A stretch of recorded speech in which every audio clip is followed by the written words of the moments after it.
ओं गुरु ब्रह्मा गुरु विष्णु गुरुदेव महेश्वर गुरुरेव परब्रह्म तस्मै श्री गुरवे नमः। ओं नमः भगवते वासुदेवाय। श्रीमद् भागवते गीता अथ चतुर्थ अध्याय। आज श्लोक नम्बर 17। কালকে যারা যারা ছিলেন একটা চার্মিং পয়েন্টে বন্ধ করে রেখেছিলাম আজকে, আর সেখান থেকে আজকে শুরু করছি। শ্লোক নাম্বার 17, চতুর্থ অধ্যায়ের 17 নম্বর শ্লোক। কর্মণ হ্যাপি বদ্ধব্যং বদ্ধব্যং চ বিকর্মণ অকর্মণশ্চ বদ্ধব্যং গহনা কর্মণ গতি। অনুবাদ: কর্মের নিগূঢ় তত্ত্ব হৃদয়ঙ্গম করা অত্যন্ত কঠিন, তাই কর্ম, বিকর্ম ও অকর্ম সম্বন্ধে যথাযথভাবে জানা উচিত।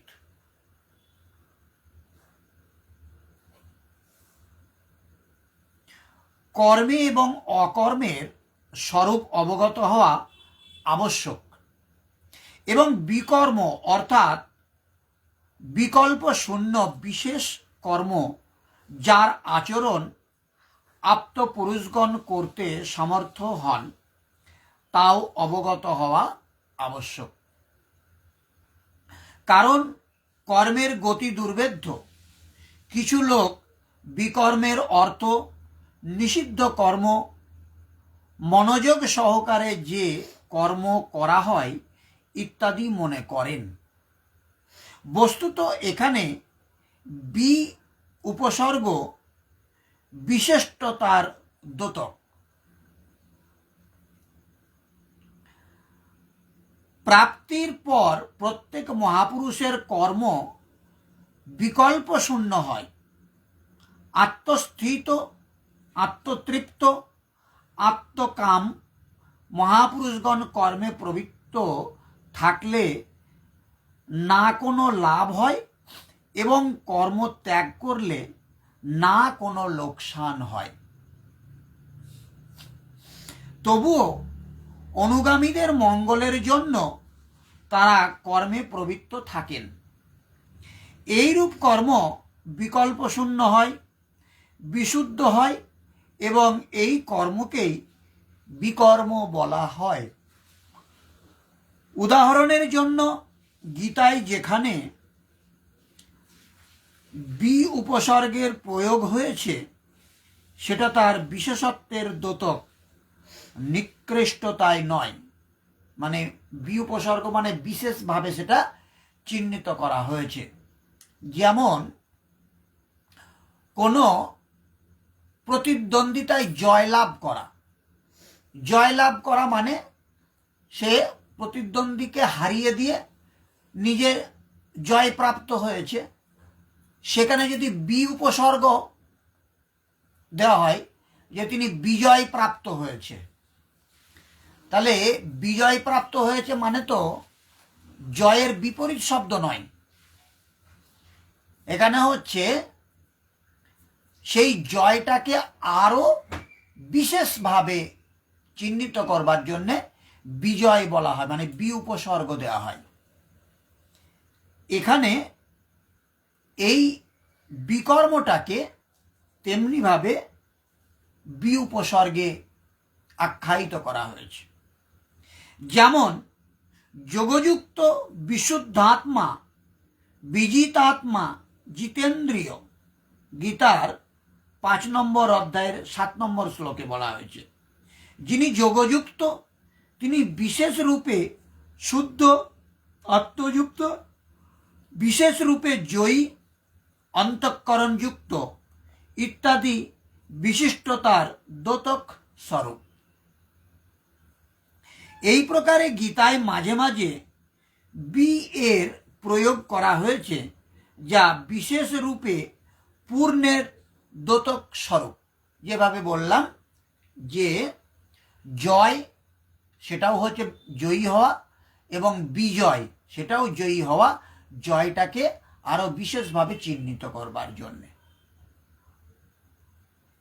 এই প্রকার বিকর্ম ও বিশিষ্ট কর্মের দ্যোতক স্বরূপ যা প্রাপ্তির পর মহাপুরুষগণ দ্বারা সম্পাদিত হয়, যা শুভাশুভ সংস্কারের সৃষ্টি করে না।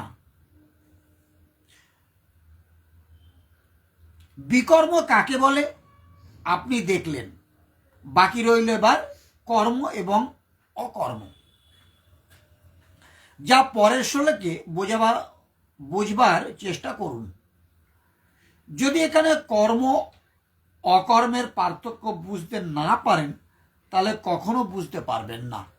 অতএব অত্যন্ত গুরুত্ব সহকারে এটা শ্রবণ করতে হবে। তাৎপর্য কি বলেছে দেখে নিই। কেউ যদি সত্যিই জড়জগতের বন্ধন থেকে মুক্ত হতে চায় তবে তাকে কর্ম অকর্ম বিকর্মের পার্থক্য জানতে হবে।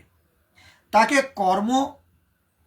কর্মের প্রতিক্রিয়া এবং বিরুদ্ধ কর্মের পুঙ্খানুপুঙ্খ বিশ্লেষণ করে দেখতে হবে, কারণ এটি একটি অত্যন্ত কঠিন বিষয়বস্তু। কৃষ্ণ ভাবনা এবং তার পরিপ্রেক্ষিতে সম্পাদিত কর্ম সম্বন্ধে বুঝতে হলে প্রথমেই ভগবানের সঙ্গে নিত্য সম্পর্কের বিষয়ে জানতে হবে, আর সেটি হলো জীবের স্বরূপ হয় কৃষ্ণের নিত্য দাস। তাই কৃষ্ণ ভাবনায় ভাবিত হয়ে ভগবানের সেবা করাই প্রতিটি জীবের পরম কর্তব্য। সমগ্র ভগবত গীতায় ভগবান আমাদের এই সিদ্ধান্ত অনুসারেই শিক্ষাদান করেছেন। এছাড়া অন্য যে কোনো চিন্তাধারা এবং কর্ম এই সিদ্ধান্তের বিরোধিতা করে তাকে বলা হয় বিকর্ম, অর্থাৎ নিষিদ্ধ কর্ম। এই সমস্ত তত্ত্বজ্ঞান সম্পূর্ণভাবে উপলব্ধি করতে হলে তত্ত্বজ্ঞান কৃষ্ণ ভাবনাময় ভক্তের সঙ্গ করতে হবে, সাধুসঙ্গ করতে হবে এবং তাদের কাছ থেকে গূঢ় রহস্য বা এই জ্ঞানের যথার্থ মর্ম সম্বন্ধে শিক্ষা গ্রহণ করতে হবে। এখানে একা একা বই কিনে পড়লে এটা জানা কখনোই সম্ভব হবে না। এইভাবে জ্ঞান আহরণ সরাসরি ভগবানের কাছ থেকে জ্ঞান আহরণ করার মতোই। তা না হলে এমনকি বড় বড় বুদ্ধিমান মানুষেরাও পর্যন্ত বিভ্রান্ত হয়ে পড়ে। তাহলে এই বিষয়টা কাকে কর্ম বলে, কাকে বিকর্ম বলে এবং কাকে অকর্ম বলে, এ সম্পর্কে জানতে হলে আপনাকে একজন শুদ্ধ কৃষ্ণ ভাবনাময় কৃষ্ণ ভক্তের সঙ্গ করতে হবে, বা যেটাকে সাধু সঙ্গ বলা হয়, এই সাধু সঙ্গ করতে হবে।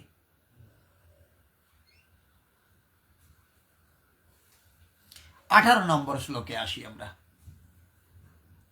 কর্মণ্য কর্ম যা পশ্যেদ কর্মাণি চ কর্মজ্জ স বুদ্ধিমানন্নুশস্য সযুক্ত কৃত স্ন কর্মকৃত। যিনি কর্মে অকর্ম দর্শন করেন এবং অকর্মে কর্ম দর্শন করেন, ভালো করে ভাবুন, বলছে কর্মে অকর্ম দর্শন এবং অকর্মে কর্ম দর্শন করেন, তিনিই সমস্ত মানুষের মধ্যে বুদ্ধিমান। মানে অকাজের মধ্যে কাজ আর কাজের মধ্যে অকাজ। সব রকম কর্মে লিপ্ত থাকা সত্ত্বেও তিনি চিন্ময় স্তরে অধিষ্ঠিত। কি বলল 18 নম্বর শ্লোকে? না, যিনি কর্মে অকর্ম দেখেন, আবার কর্মের অর্থ আরাধনা, অর্থাৎ আরাধনা করেও নিজেকে কর্তা বলে অনুভব করেন না। কি হলো?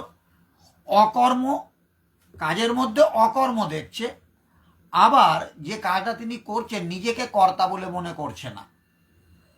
ভগবান যা করাচ্ছেন তিনি তাই করছেন।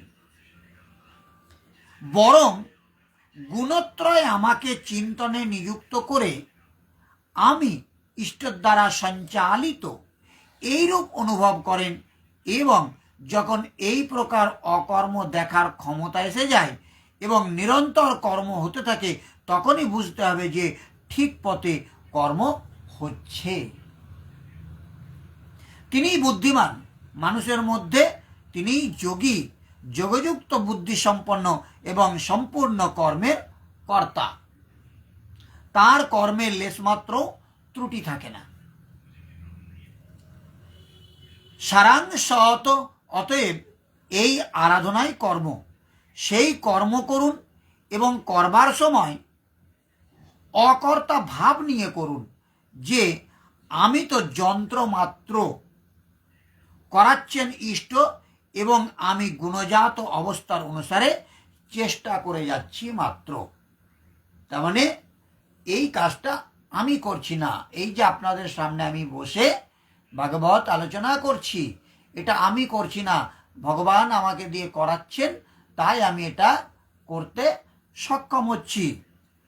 যখন অকর্ম দেখার ক্ষমতা আসে, তখন নিরন্তর কর্ম হতে থাকে, তখনই পরম কল্যাণের স্থিতি প্রদানকারী কর্ম করা সম্ভব। পূজ্য গুরুজি বলতেন যে যতক্ষণ ইষ্টরথী না হন, আদেশ নির্দেশ না দেন, ততক্ষণ সাধনার ঠিক ঠিক আরম্ভ হয় না। তার মানে এখানে গুরুদেব যদি আমাকে হাত ধরে না নিয়ে চলে, তাহলে আমার পক্ষে চলা সম্ভব হবে না। এর পূর্বে যা কিছু করা হয় তা কর্মে প্রবেশের প্রয়াস ছাড়া আর কিছু নয়। অতএব গুরুদেব যতক্ষণ হাত ধরে না করাচ্ছেন, ততক্ষণ পর্যন্ত যেগুলো করা হচ্ছে আমি সেই জায়গায় পৌঁছানোর জন্যে চেষ্টা করে যাচ্ছি মাত্র, পথ তৈরি হয়নি। আর যখনই গুরুদেব নিজে রতি হয়ে আমাকে পথ দেখাবেন, তখনই কাজ শুরু হবে।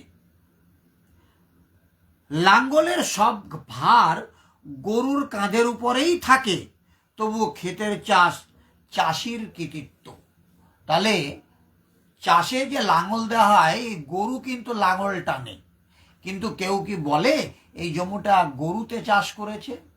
কৃষক চাষ করেছে, দায়িত্ব কৃষকের ওপর, আর ভার থাকে গরুর ওপর। তেমনি আমি হচ্ছি একটা গরু, আর চাষি হচ্ছে আমার শ্রী গুরুদেব, তিনি আমাকে দিয়ে করাচ্ছেন, তাই আমি করছি। ঠিক এইরূপ সাধনের সব ভার সাধকের উপরই থাকে, কিন্তু বাস্তবিক সাধক ইষ্ট, যিনি সঙ্গে থেকে পথ প্রদর্শন করেন।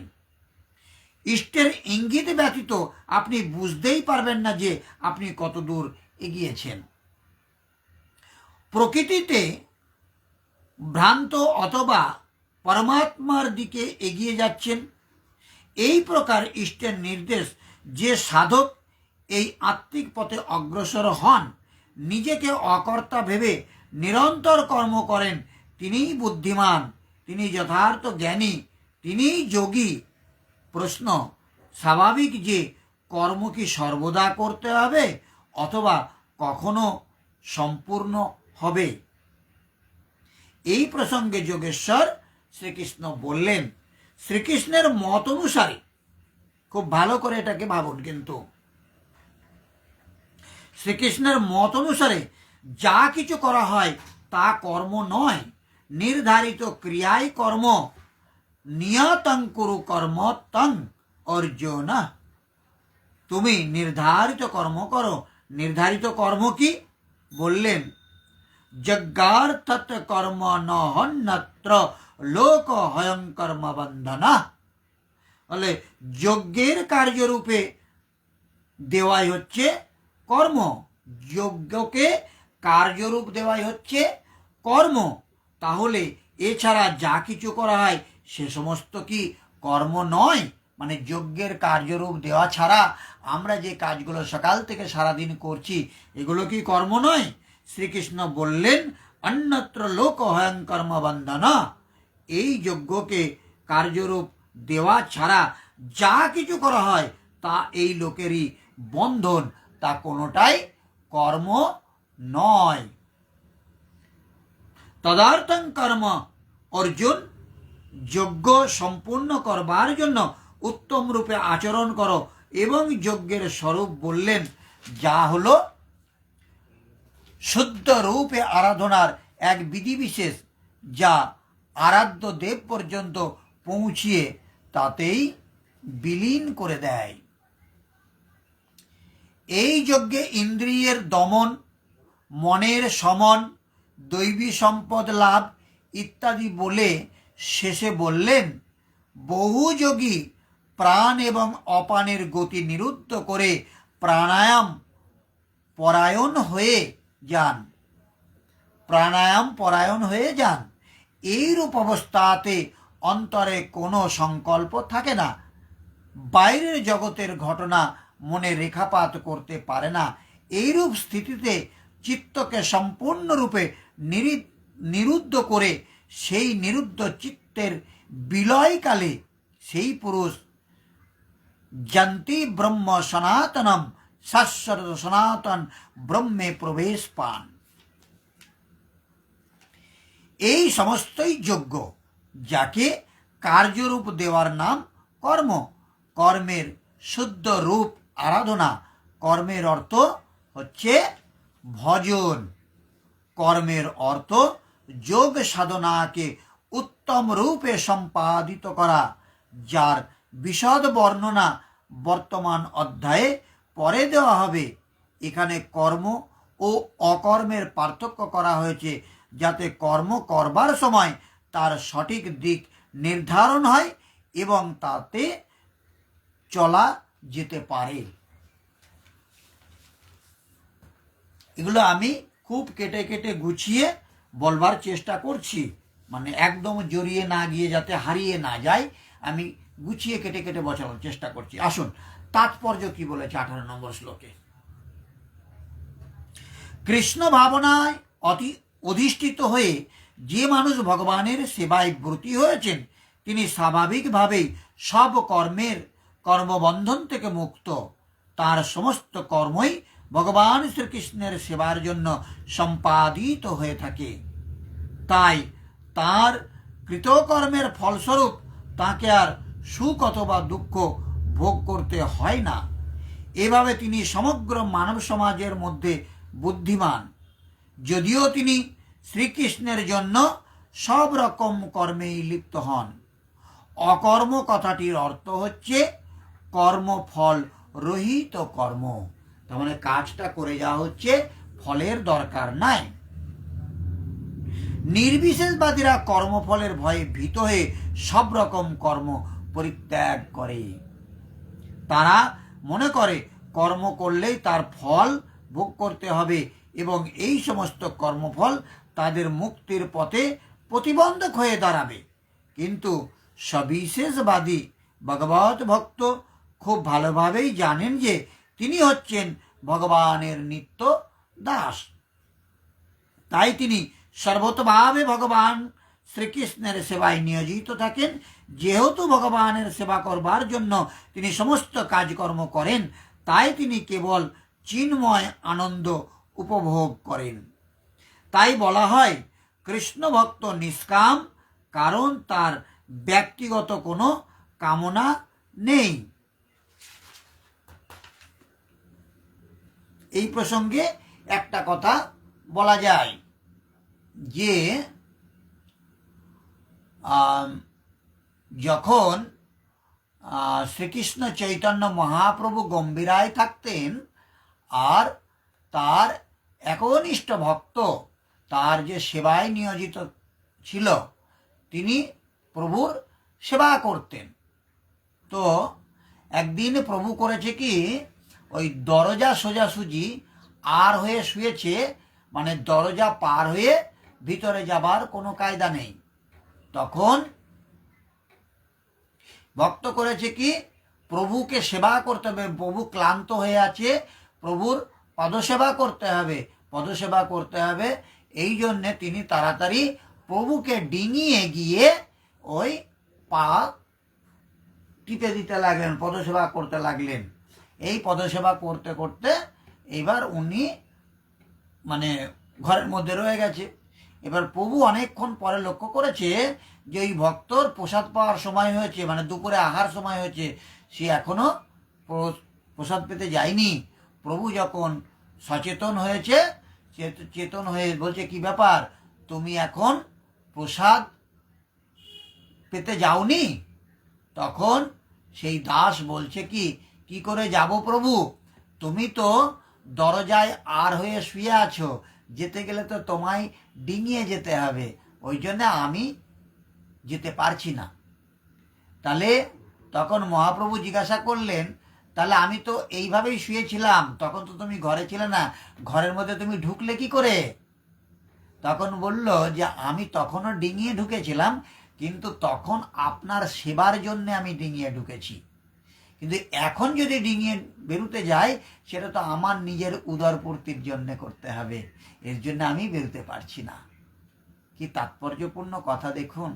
তাহলে বলছে সেই কৃষ্ণ ভক্ত নিষ্কাম, কারণ তার ব্যক্তিগত কোনো কামনা নেই। তার কৃষ্ণের প্রীতি সাধনের জন্যে যা কিছু কর্ম অকর্ম বিকর্ম তিনি সব কিছু করতে পারে, কিন্তু নিজের সুখের জন্য সে কোনো কিছুটাই করতে পারে না। তিনি তার নিজের ইন্দ্র তৃপ্তির সাধন করবার জন্য কোনো কিছুই আশা করেন না। ভগবান শ্রীকৃষ্ণের নিত্য দাসত্ব করবার পরমানন্দ লাভের ফলে তিনি জড় ইন্দ্রিয় সুখ ভোগের সমস্ত বাসনার নিরর্থকতা উপলব্ধি করে সম্পূর্ণভাবে কর্মফলের বন্ধন থেকে মুক্ত হয়ে যান। তাহলে কি হলো না, তাহলে ওই কর্মফল যে প্রভুকে ডিঙিয়ে গেছে বলে তখন আর এই কর্মফল ভালো হোক আর মন্দ হোক তার উপর আর বর্তায় না। আজ এই পর্যন্ত থাক। আমরা আগামী দিন 19 নম্বর শ্লোক থেকে আবার আলোচনা শুরু করব।